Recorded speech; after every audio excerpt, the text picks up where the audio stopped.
Okay, so hopefully you've just seen this chair on one of my previous videos on a Amazon returns pallet. Now, I've just gone and sold this chair, so I want to do a very quick review of it. It's the Corsair TC100, and as I've already mentioned on the previous video, these sell extremely quick. Corsair at the minute, they're a hot brand, people want them very quick. As soon as they come up for anything under the RRP, they fly out the door.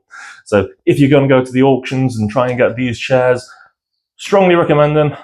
Alright, so let's have a look at the chair itself then. So the chair itself is an update from the previous all black leather version that they had out a couple of years ago.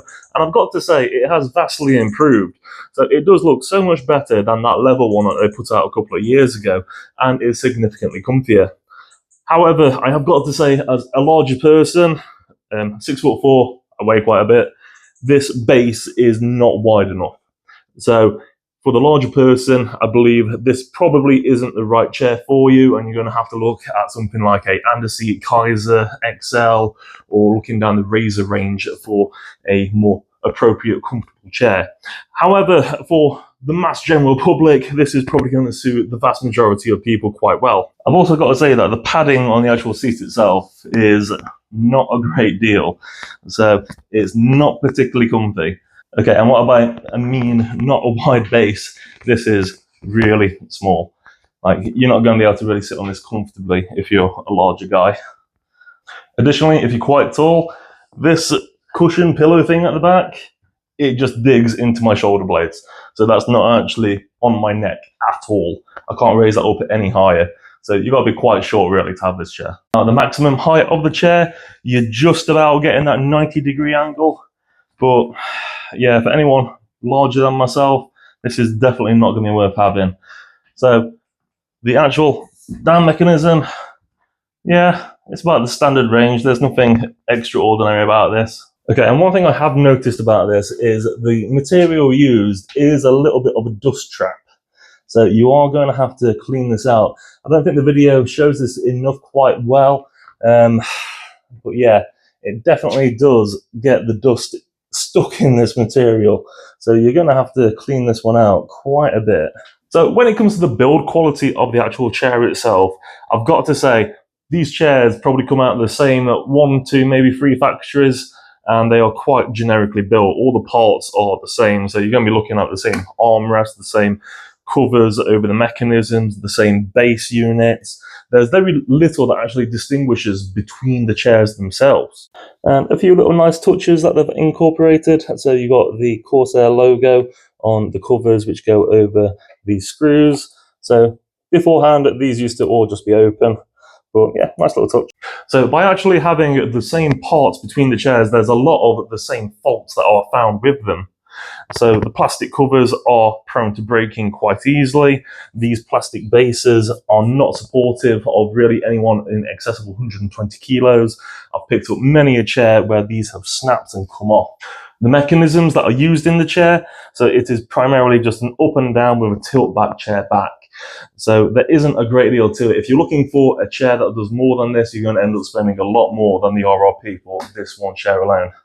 Okay, now the actual ergonomics of the chair itself, it's using this pillow cushion configuration like many of the gaming chairs do. It is not ergonomically suitable at all. If you want an ergonomic chair, buy an ergonomic chair. This is purely for aesthetics as to how it looks. These provide absolutely no ergonomic benefit whatsoever. Now, the only real difference that you're going to find is going to be in the casters. So you've got these turbine casters on it, which, yeah, they're unique to the chair, they're unique to Corsair, but honestly, how many people look at casters? So as you can see, these are probably the only thing that really differentiate a Corsair gaming chair at the moment from any other. So overall, if you're going to be buying this chair, you're going to be really spending the money purely on the brand. You're going to be buying the Corsair brand. It's going to be able to say, I've got money, I've got a Corsair in my gaming setup, but other than that, you're not going to be able to sit on this for an awfully long time. You're not going to have a long gaming session before your back is in pieces, particularly if you're a larger person. Yeah, overall, it's a nice looking chair, but Not much more can really be said about it to differentiate it from others within this pricing range. But hey, as a reseller, if people are really liking this Corsair brand at the minute, I'm going to keep buying them at the auctions. I'm going to keep selling them. They make me a really good profit. As you saw on the previous video, this was not a lot. So the margin on this at the minute is absolutely huge. Now, I will say, if you're going to go down the reselling route for gaming chairs, buy them in bulk. Make sure you've got spares. Make sure you've got a good quantity, because these, as I said in the video already, they have interchangeable parts. So what works for one brand will work for another. I can absolutely guarantee it. So if you're looking for spares for your chair as well, have a look at another brand, and I can guarantee that those parts are probably going to fit onto your chair. The additional benefit of buying in bulk as well, from the auctions in particular, you're saving a huge amount on parts. If you go onto Amazon alone at the minute for a base, you're looking at the better part of £20 for a new set of casters, £15, £20 for the new arms, new covers. All of these absolutely add up. So you're not wanting to buy individual parts. So I hope this video has been helpful, and I'll be doing more on the chairs as and when I get them. It's been a while now since I've had some different chairs coming through, but as and when I get them, I'll be adding more up. If you want to see more on the chairs and the pallets that I get, have a look at the video over here, and we'll see you again on the next pallet hunt and the next review.